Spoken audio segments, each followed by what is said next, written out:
څنګه له تصویر یا عکس څخه لیکنه کاپي کړو، یعنې لیکنه ترې راواخلو بغیر له دې نه چې تاسو کوم اضافي اپلیکیشن ډاونلوډ کړئ. ورته په خپل موبایل کې په اسانه ډول په یو کلیک سره کولی شئ. نو د دې لپاره به تاسو راسئ په خپل موبایل کې دغه ګوګل اپ په هر موبایل کې شتون لري. دغه به تاسو را خلاص کړئ. پس دغه د کامرې په علامه به تاسو کلیک کړئ. دلته به هغه عکس تاسو راواخلئ کوم چې غواړئ لیکنه ترې کاپي کړئ. نو هماغه عکس به دلته انتخاب کړئ یا به راواخلئ.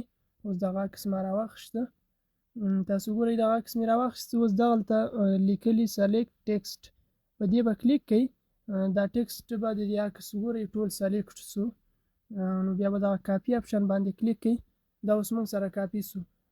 اوس دا دلته دې خوا راځو، دلته دې په دې نوټ کې پیسټ کوم. دلته تاسو ځان سره پیسټ کولی شئ. دا اوس هغه لیکنه چې له عکس څخه موږ راواخیستله بیخي په یو کلیک سره. ګورئ همداسې پښتو لیکنه هم کولی شئ، له تصویرونو نه له هر څه نه راخیستی شئ. ګورئ اوس زه یو پښتو عکس ورکوم. دلته دغه یو نعت ده په دغه تصویر کې.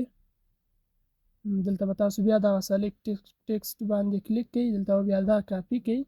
تاسو ګورئ دا نعت کاپي شو موږ سره. دا مو دلته پیسټ کولی شم. نو په دغه طریقه باندې تاسو کولی شئ چې دغه لیکنه دغسې په یو کلیک سره له تصویر نه کاپي کړئ. نو که دا ویډیو مو خوښ شوي وي لایک یې کړئ، چینل در سره سبسکرایب کړئ. ستاسو په سبسکرایب هیڅ مصرف نه راځي. موږ ته دا وړتیا راکوي تر څو دغسې نورې ویډیوګانې چمتو کړو. سبسکرایب سره څنګ کې دغه د زنګ نښان هم ووهئ چې بیا هره ویډیو اپلوډ کړو به تاسو په وخت دررسیږي. او که کومه پوښتنه لرئ کمنټ وکړئ، موږ به هماغه ډول تاسو ته ویډیو جوړه کړو. او ویډیو له خپلو ملګرو سره شیر کړئ تر څو نور هم ترې فایده واخلي. تر بلې ویډیو د الله په امان.